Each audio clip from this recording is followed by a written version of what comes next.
Ang silent night ng mga tiga Quezon sa Bukidnon, nabulabog. Ilaban na! Ilaban! Dila pa. Nagitos mo lang ngayon ha. Mugay. Kinay nagradyon. Kagulo mi day kay nalagi mi ginahabol lagi. Ito'y nung tugisin ng mga residente ang isang misteryosong lalaki na di umano pumupuslit sa mga bahay-bahay para dukutin ang mga batang babae sa kanilang barangay. Ang akyat bahay, pinagsasamantalahan pa raw ang kanyang mga nabibiktima.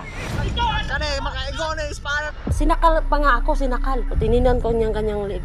Nakita ko doon talaga ang finger marks ng lalaki at saka yung kuko. Pero ang ipinagtataka nila, parang may sapalos daw ang suspect. Baka ba, baka! Grabe, kamulo pa may pangita, Drek. Bitin, nag-aana na to, Drek, dilapado. Wala isa ka, wala madakpan. Ang bilis niya makatakbo. Pag napupunta sa madilim, nawawala. Kasi hanggang ngayon, di talaga nila madakip-dakip, ma'am. Ang paniniwala nila, ang umaatake sa kanilang barangay, miyembro raw ng kulto. Sa amo diri nga dapit sa among palibot, nagtuog yung nga kulto gito. May anti-anting. Kapangyarihan. Mawala. Totoo ba ito? Hindi ito multo, kundi. Baka ba, baka! Isa sa mga pinuntirya ng pinaniniwalaang nagbabahay-bahay na kulto, ang bahay ni Alma. Hindi niya tunay na pangalan. Kwento niya, habang mahimbing daw silang natutulog ng kanyang mag-aama, madaling araw nitong November 24, bigla raw siyang naalimpungatan. Nagising ako sa patay sindi na ilaw. Kaganin ng itim na tas naka-short. Nagpapatulog-tulugan ako. Di ko magalaw yung katawan ko. Kahit nandyan yung husband ko, di ko man na siya nakalabit. Pagkita ko sa pintuan namin, nakabukas na talaga siya. Ang kanyang anak na itago natin sa pangalang Erin, Kinuha talaga siya ng tao. Iyak na ako ng iyak. Tawag ako ng tawag ng Diyos ko po, Panginoon. Baka kanong mawala siya maba, di na siya mabalik. Baka mapatay siya, yung gano'n. Kidagan na ko dito sa Luyo. Moto nga ako naptan dito, nakita ko ang habol o ang musket dito sa daptin sa pa. Moto na yung among gigukod dito sa ubos, pingon dito sa ubos. Grabe, kamulo pa may pangita, Drek. makalipas ang halos kalahating oras na paghahanap, May narinig siyang mahina lang na boses. Ilaban na! Ilaban! Baka ba, baka! nakita rin nila si Erin. Pagkakita namin sa kanya, ma'am, para lang siyang ganyan lang, tulala. Tapos takot na kami. Sabi niya, may kutsilyo daw kasi. Sinabihan siya nung, huwag kang sisigaw, huwag kang malikot, huwag kang gagalaw. Hindi niya makita yung mukha, natakot siya. Dito po siya dinala. Pinahiga daw po siya dito.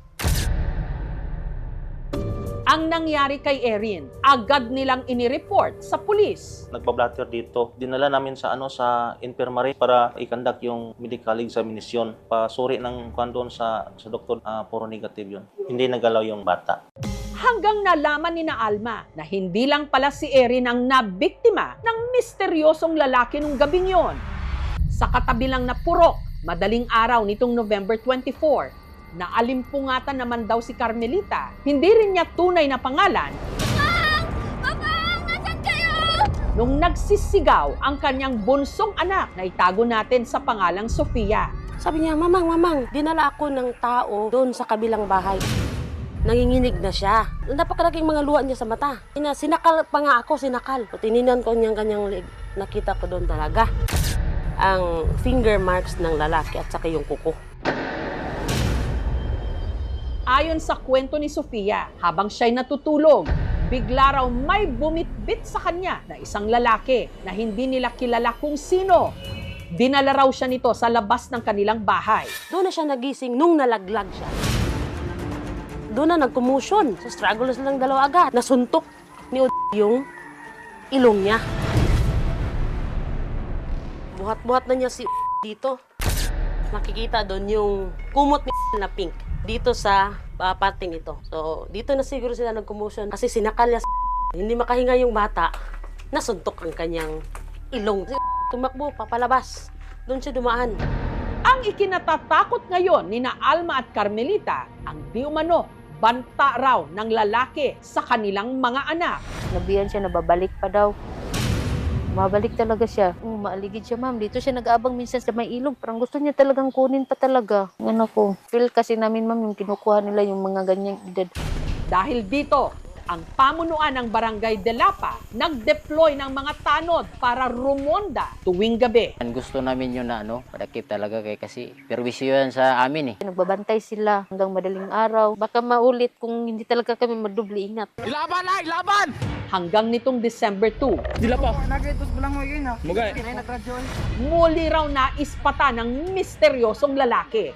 Nakita ng nanay niya na may tao sa gilid. Sumigaw siya. Tapos kaming lahat ng mga banday-bayan, hinabol po namin. Baka ba, baka! Hanggang nagkahabulan na. Kagulo mi dre kay naalagi mi ginahabol lagi. Grabe, kamulo pa may pangita, Dre. Anino lang po. Maliit lang. Ganito lang. Lighter lang yung pangilaw niya. Nagtago sa damuhan. Pinalabutan po namin. Ilaban na! Ilaban! Bitin, nag-aaral na to, Dre. Dilapan! Pag flashlight po namin, biglang nawala. Bitin, nag-aaral na to, Dre. Dilapan! Wala isa ka, wala madakpan? Hanggang nakabuo sila ng espekulasyon. Naagi na sila silbi murag gahom-gahom ba sa mga kulto. Kay basin ila ng ginahalad-halad ba. May anti-anting. Pag napupunta sa madilim, nawawala. Ang bilis niya makatakbo. Hanggang ngayon, di talaga nila madakip-dakip, ma'am. Hinala nila ang misteryosong lalaki, hindi nag-iisa. May mga kasama. Marami talaga siguro sila, ma'am. Dalawa sila nung panahon na yun. Sabay sila. Nitong Huwebes, sinamahan ng aming team ang mga tanod ng Barangay Delapa sa kanilang pagroronda. Pasibalakop na to. Kinahanglan nga sila'y mahadlok. Sa ato, no? Kay mga dautan man na ilang tuyo. Sabi nila dito, tumakbo yun. Ano yan? Oo, mayroon. Nandun sa unahan.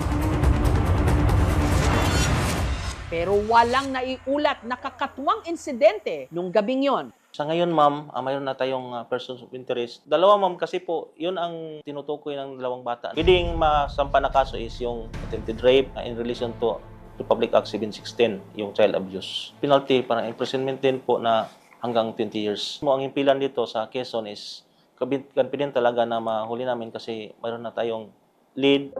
Ibantayan nila ang kanilang mga anak, especially yung mga babae.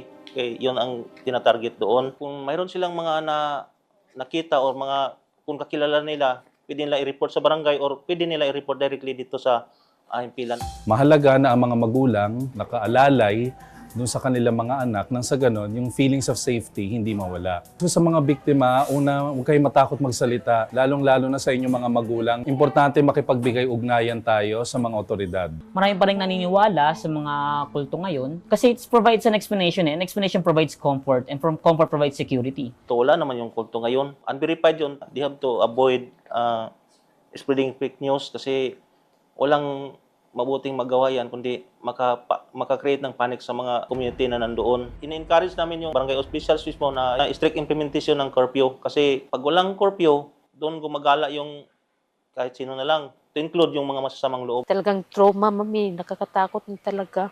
Lagi kami nagdadasal na sana huli na talaga para matahimik na kami dito. Baka saan niya dalhin yung mga bata. Naubos ng takot namin. Galit talaga kami. Lalong-lalo sa nangyari. Kapag papasok siya dito, wala naman kaming baril. Itak lang sa amin.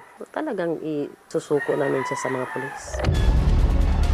Dahil sa sunod-sunod na mga insidente ng masasamang pagtangka sa mga bata, ngayong Pasko tuloy ang kanilang paalala, you better watch out! Hindi ito multo, kundi!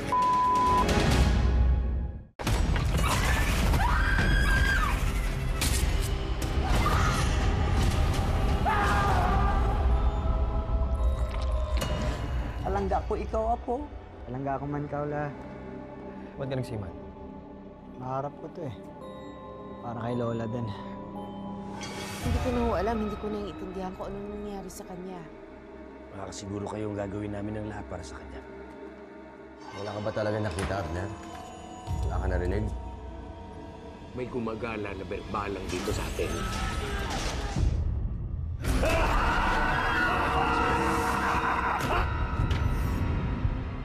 Ang mga nangangambang puso't isip, ginagamit yan ng demonyo para kumapit sa kaluluwa ng tao. Alam mo kung sino yung dapat mong ipagdasal na hindi mo makita? Si Pochong. Kumakain ng patay, may mata ng pusa, may pakpak ng pamuti, lumalakas kapag kabilugan ng buwan. Mag-iingat ka sa masusunod mo sasabihin. You know about the Pochong? Please refrain from talking about Pochong. Do not attract its attention. Father Rex, yan po bang pinakamatinding sanik na naharap ninyo? Hindi ako titigil hanggang hindi ako nakapaningin. Hindi tayo magpapatay. Kakampi natin ang Diyos. Huwag sumamangita sa akin! Ha? Masusunod ang kaluluwa mo, Silvia mo! Mapatawad ang Diyos sa lahat ng lumalapit sa kanya!